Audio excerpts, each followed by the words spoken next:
Unity of Houston is an inclusive church where we seek to understand and live the teachings of Jesus and other spiritual masters. At Unity, we welcome all people from all spiritual paths and every walk of life.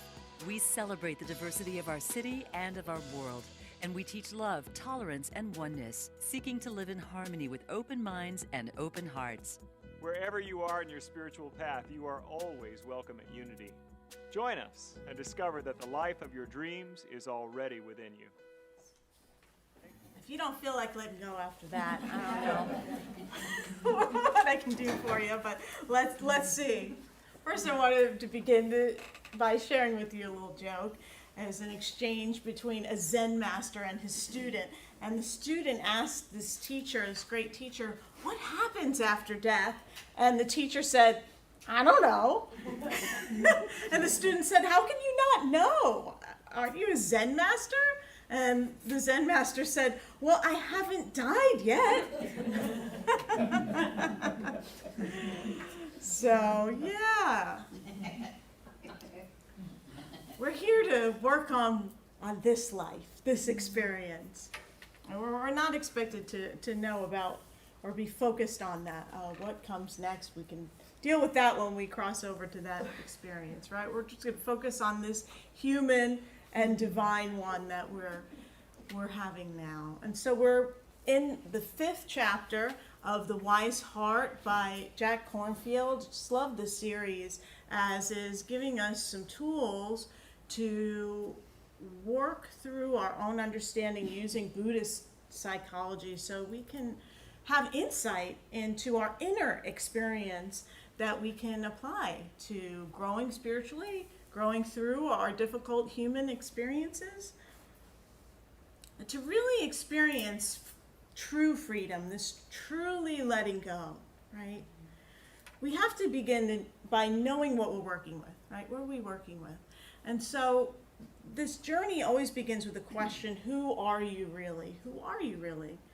And this might sound like a philosophical question, like, oh, I guess we can sit around and ponder this, have some interesting conversations, who are you?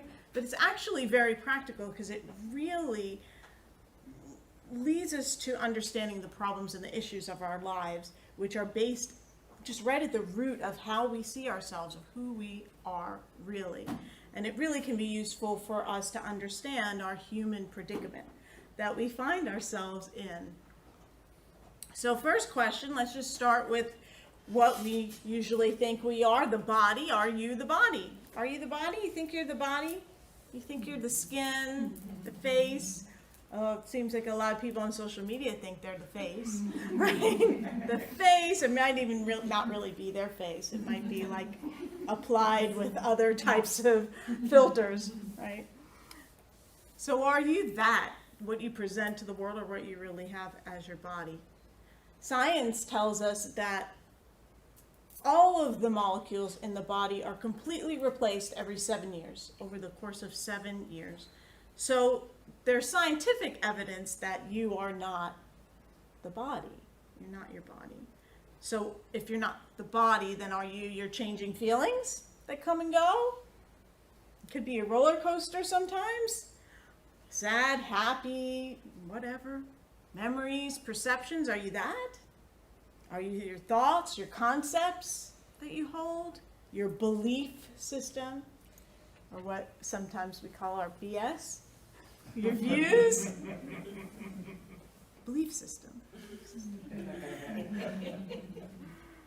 So the way that we answer this question can lead us to freedom and ease, or to entanglement and struggle. According to the classic Buddhist teachings, there are 2 mental states that we have that we use to create our sense of self. And the first one is our self-view, which relates to whatever aspects of our experience we assign as I, me, and mine. I, me, and mine. Those are our self-view. And then there's our compared view. So how we take that self-view and measure it up to other people. We think we're better than, worse than, or equal to.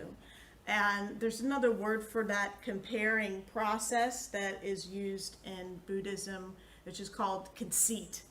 And just noting when your mind is in conceit, that's the process of comparing yourself. Even if you think you're equal to someone else, that's still a comparison, right? And that is a building up of our sense of self as we create separation and through comparison, and also through I, me, mine, right? It's strengthening that sense of that self. And we're not talking about like the healthy sense of ego that's talked about in Western psychology. We're talking about this understanding of the false self, the personality, the persona that we create. It's created in our human experience. So this identification that we have, I, me, mine, better than you, not as good as you, equal to you, all those happen unconsciously over and over and over throughout our lives. We just keep doing it. We can't help ourselves. And it just happens whenever we hold thoughts and feelings and perceptions that use that function of identifying a self as connected to an experience or a relationship. Right? And this sense of self can be healthy, it can be unhealthy. Okay, there can be healthy ways that we have a sense of self. I'll give you an example of a person who had healthy and unhealthy expressions of self. There is a mother who had a daughter who was 17 years old, and she was so proud. She's a proud mother of her daughter, great student, and then her daughter became pregnant. So when her daughter became pregnant, she saw herself as a bad mom who should have done something to prevent this happening. And so you see how her view of herself changed based on her situation with her daughter. But then when her granddaughter was born, her granddaughter was so beautiful and adorable and cute, and she was so proud and excited, and she just became the proud grandma of this sweet baby. So when the woman let go of judgment, she became loving, right? Then that became her identity, and this new identity redeemed her life. But then her daughter moved away. Once her daughter moved away, she identified herself as an abandoned and betrayed person. So who is she really? Who is she? So through mindfulness, we ask ourselves who we are in the midst of all these different kinds of roles that we play and that change throughout the course of our lives. As these layers drop away, we discover how our identification with a limited sense of self creates suffering for ourselves, because we've limited something that's unlimited. It's like we are a diamond with many facets, and we're just focused in on one facet like as if it was the whole thing, but it's just partial. It's partial. So our ideas of ourselves are created by this identification that we create. The less we cling to those ideas of self, the freer and the happier we'll be, and we can let go. Jamika sang so beautifully about we can really be free when we cling less, let go of that clinging to this. And we'll talk more about what that self is in that experience. So one way to understand our creation of self is this analogy of the ice cube in the water. So you have a glass of water, and in the glass of water is an ice cube, and that is that self forming, and it solidifies and it feels hard. It feels like it has structure as it arises from the water, and it's actually made from the same substance as the water, right? We know this, but it's become hardened. Do you ever have a state of mind that was pretty hard against somebody or positional around something, right? And identification and clinging harden this water into ice. So you can think about that. Whenever you become hardened around a situation, you're creating that ice, and it's also the same substance as the water when we can let that go and let it dissolve and return to its natural state. So this is a similar way to how we experience ourselves as separate. And this process of identification is just happening all the time. And Jack Kornfield tells a story of an Indian guru who he studied with, Sri Nisargadatta, who used to laugh about the human condition. And this is what he said. He said, you identify with everything so easily, with your body, with your thoughts, with your opinions, your roles, and so you suffer. You suffer. He said, I have released all identification. And he would explain this by holding up his hand. He'd say, look how my thumb and my forefinger touch. When I identify with my forefinger, I am the feeler and the thumb is the object that I experience. When I reverse the identification, I am the thumb feeling the forefinger as an object. I find that somehow by shifting the focus of attention, I become the very thing that I look at.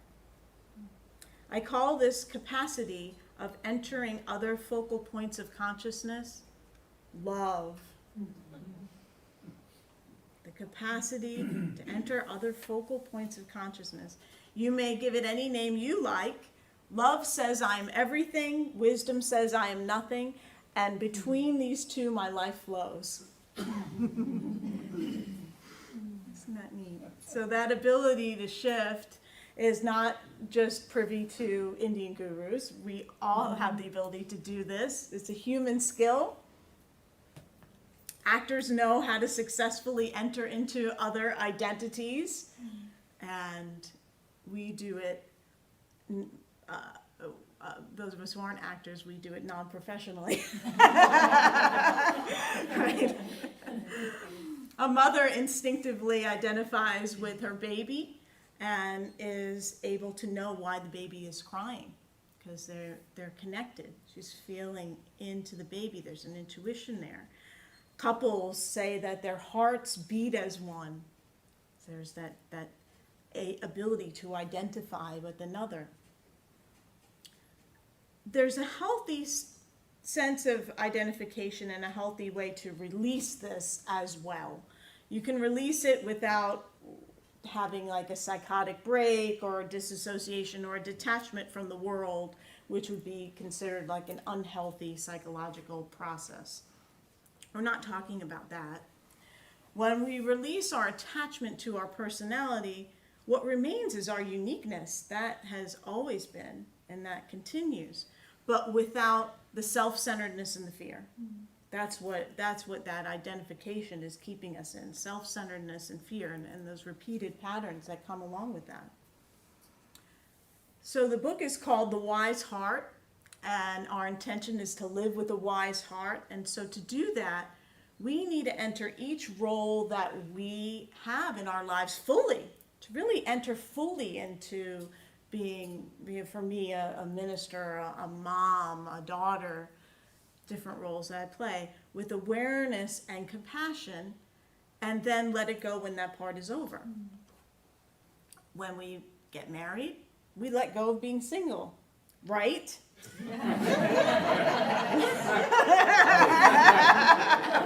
Right? When we become adults, or when children become adults, they have to let go of the parents have to let go of their role in managing the kids' lives, right? A little bit, working on that one. When we leave a job, we have to release that role to take a new one, whatever that is, if it's retirement, another job, or what have you. We have to release the old. We can only be free if underneath all these temporary roles that we play, we don't forget that they're not who we really are. Some people have truly suffered when a role has ended, whether it's a relationship or a job, to the point where they have taken their own lives. Okay? It can really be traumatic when you're so closely identified with something that you can't see yourself as anything else. And so this is healthy, really good for us on many levels to know who we really are, and it's not our roles that we play, whether it's familial roles, work roles, society roles, and what have you. The wonderful Buddhist teacher Pema Chodron said, Being preoccupied with self-image is like coming upon a tree of singing birds while wearing earplugs. Can't hear the birds, right? So when we release our grasping of our self-image, the world opens up to us again. We can see a much more broad perspective. We're not so honed in on one thing, one way of seeing and being. Insight meditation supports us in this. We have a Sangha on Mondays here at noon where we practice being with our experience and being in this space of observing, of being the witness, of not being just all enmeshed in it that we can tend to be throughout our lives. And it is like building a muscle to be able to learn how to do that. And when we keep with our meditation practice, our spiritual practice, we learn how to let go of that strong identification with a self that we've created that isn't really who we are, so that we can step more fully into the roles that we play and then let them go when it's time to do so. Selflessness is a state that's actually always here, that's always within us, is always available to us. It's our natural state. The self is a human creation, right? This self that we're talking about in the Buddhist context. People who live in this way, in this selfless way, they have a tender heart. They walk around the earth with loving kindness. They don't take things personally. They get that people are going through their stuff and it's not about them. It's really helpful. They have an easy and flexible way of moving through life. They're not clinging to a point of view, and there's no strong attachment to the way that things should be. So I'm going to invite you, as you go forward into your evening and consider your experience tonight in our satsang, to consider one thing that you find yourself deeply attached to. Perhaps it's a position about politics, something going on in the world. Maybe it's a position about how somebody in your life should be doing something they're not doing. Some way of seeing things. So how much more open would you be to other people and to that situation if you loosened your grasp of that position? Just consider that.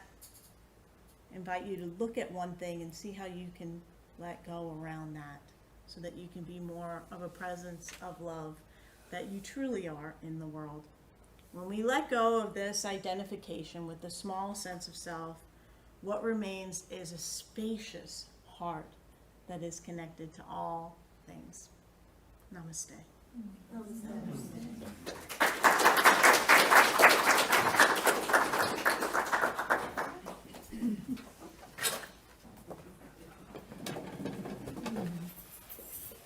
Oh, thank you for that, Jeanmarie. There was so many good things there, and I'm thinking, what am I attached to? Oh, there's so many. Where do I start? I was thinking, I'm not that attached. Oh, wait, but there is that. Oh, I like to be right. Okay, But I love the conversation about roles too, because I think we have these roles that are easily identifiable with maybe our jobs or our familial positions and these kinds of things.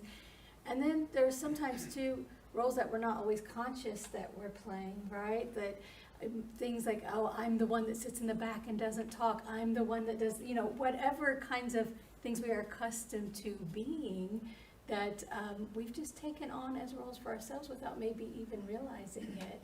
And when we feel that kind of push to kind of grow a little bit, it feels a little uncomfortable because we feel safe in those roles we've created for ourselves. So I think it's to open our heart and be willing to, I love how you said have a spacious heart for ourselves and kind of step out of the roles we've assigned ourselves to. Yeah, we can really limit ourselves by thinking I behave this way, and then we just kind of keep going through that throughout our lives, and there's even so much more. Yeah, as you were talking, I was thinking about we get caught up in doing and having, like, what do I have, what do I do? And what you were reminding me of is being, right? It's just being present, being available, just being in the now. So not getting caught up in the tasks that I have, the roles that I have, the things I do. But we don't, it seems like in our culture, we don't have a lot of emphasis or a language around being, just is. It just is. Yeah. I guess that's why we have that saying, it is what it is. Because that's what, when we strip away all these roles and all this noise, we're just being present. Yeah, that's one of the things that he pointed to that I didn't get into in so much of my talk, but that was in the chapter about how in Western society, when we hear no self, we can tend to get scared. Like, oh, I'm nothing. Does that mean I have no meaning? I have no purpose. I don't matter. And so we can see how in our culture we've so built up how important individuality and that identification is to even have a place and a purpose in life. Yeah, that's very interesting what you said about not having the language around being. I feel like I want to be in that. Like, oh, that's wow. What is our language, and how can we expand our vocabulary around And I think about what you say there too, Shirley, about what a gift it is when you encounter someone who is just meeting you in that space of being, that's not trying to fix you, that's not trying to play a role with you, that it has just kind of dropped any pretense of, whatever role they're playing, and it's just sitting there with you in presence. That's really a gift that we can give to one another. And sometimes I know for me, it's like, how do I help this person, or how do I say the right thing, or how do I do this? It's that doing and acting, right? Whereas just simply being with someone, simply listening, simply just being there is such a gift that we can give to one another. Yes, yes, and it just allows us to be more at peace. There's not that sense of, even if it's unconscious, of like this pull and expectation or something. Just we can just chill, be us. So we don't have to fix everything all the time for Yeah. everybody. We don't Good news, breaking news, everyone. Something to live into. Well, something you were saying also just called to mind, something going on in society now that, we have identification as male and female, and a lot of the younger generation especially just wants to blow that up and break that apart. And I just find it really interesting to watch some entrenched thinkers are very upset about this. It's almost like, get off my lawn, kid. It's just an interesting conversation, I think, going on in society now, that people don't want to identify as in that duality. Yes. So they're blowing structures apart, and that's what contrarians do. That's what teenagers do sometimes. Yeah. But yeah, just interesting. The roles, identification. Makes some people very uncomfortable when you pull out the foundation of this. This is the structure. Yeah. And when we know the spiritual truth of that is that what is true of us, our true nature, is not gendered. Yeah, and I think maybe that's what they're tapping into, but again, maybe not always having the language necessarily to explain that, or some people can't hear that, I suppose. Yeah. There's two boxes, you gotta check one, sorry. Right. Well, thank you both so much for your beautiful insights tonight. Thank you for watching this message today. I'd like to invite you to join us in person here on campus at Unity of Houston for Sunday morning or Wednesday evening services. If you can't be with us here on our campus, you can still join us live on Facebook or on our website, unityhouston.org, Sunday mornings at 11 a.m. Central.